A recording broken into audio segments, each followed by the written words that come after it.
Parole de la semaine. Un témoin fidèle.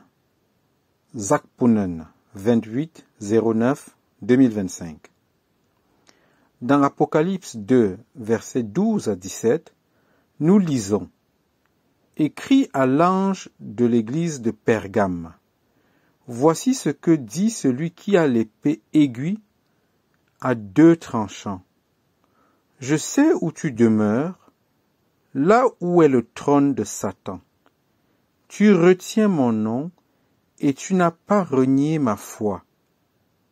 Même au jour d'Antipas, mon témoin, mon fidèle, qui a été mis à mort chez vous, là où Satan habite. » Pergame était une ville si mauvaise que le Seigneur déclare que Satan y avait son quartier général terrestre. Cela est mentionné 2 fois dans Apocalypse 2:13.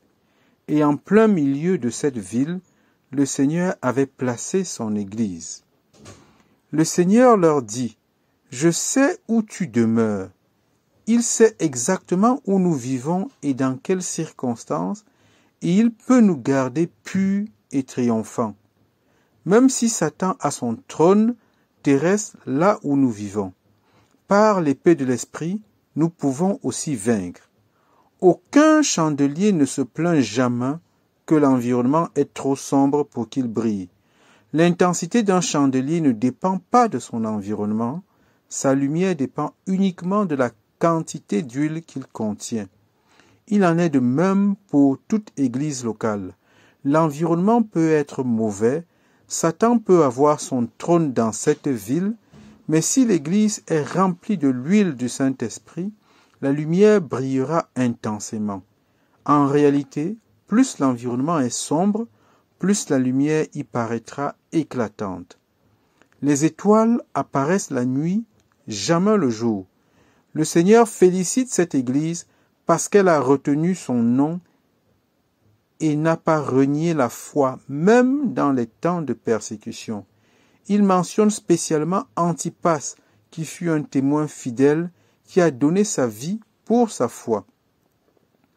Antipas était celui qui se tenait pour la vérité de Dieu, même si cela signifiait se tenir seul. Il était un homme de conviction, pas quelqu'un qui cherchait à plaire aux hommes. Ceux qui connaissent Dieu n'ont pas à regarder combien sont d'accord avec eux. Ils sont prêts à se tenir seuls pour le Seigneur, si besoin, contre tous les autres dans le monde entier. Antipas était un homme comme cela, et c'est pour cela qu'il fut tué. S'il avait cherché à plaire aux hommes, il aurait pu échapper à la mort. Il a été tué parce qu'il est resté sans compromis face à la vérité révélée de Dieu. Les gens le considéraient sûrement comme étroit d'esprit, têtu, difficile à vivre, voire fou. Mais cela n'avait aucune importance pour lui. Il demeurait loyal à son Seigneur, s'opposant à tout péché, à la mondanité, au compromis, à la désobéissance à la parole de Dieu et au diable. Voilà un homme qui représentait une menace pour le royaume de Satan. Peut-être qu'Antipas était à Pergame. Satan décida d'y placer son trône. Quel homme devait être Antipas, si même Satan le redoutait? Dieu a besoin aujourd'hui de personnes comme Antipas dans chaque région du monde. Le temps approche où il faudra payer le prix pour notre foi. Toute la chrétienté babylonienne autour de nous va se compromettre et se prosterner devant l'Antichrist. Allons-nous rester fermes ce jour-là comme Antipas? Ou plierons-nous le genou devant Satan pour sauver notre vie? Sommes-nous convaincus qu'il vaut la peine de perdre sa vie pour la vérité de Dieu? Aujourd'hui, Dieu nous teste par de petites épreuves.